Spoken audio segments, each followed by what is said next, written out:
শুভ সকাল বন্ধুরা, আরও একটা দিন শুরু করলাম। আজকে শনিবারের ভিডিও নিয়ে চলে এলাম। এই দেখো সকাল সকাল ভাত বসিয়ে দিয়েছি। এটা করব ডাঁটা আলু টমেটো দিয়ে পোস্ত। আর এখানে ভাজা কলাইয়ের ডাল করেছি, আর এতে বেগুন ভাজা। আজকে তো শনিবার,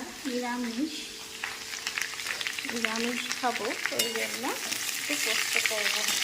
ডাঁটা আলু টমেটো দিয়ে পোস্ত বানাবো। আলুগুলোকে আজকে অন্যরকমভাবে কেটেছি, লম্বা লম্বা করে, এইভাবে পোস্ত করব। আর সঙ্গে চাটনি আছে। এই হচ্ছে আজকে দুপুরে আমার মেনু।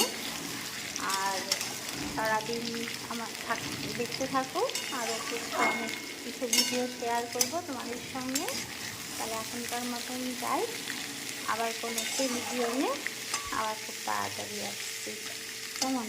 আর দেখো আজকে আমাদের ওয়েদারটা মেঘলা মেঘলা, সারা রাত্রি বৃষ্টি হয়েছে, এখন মেঘ আছে, হালকা রোদও উঠেছে। চলো তাহলে টাটা।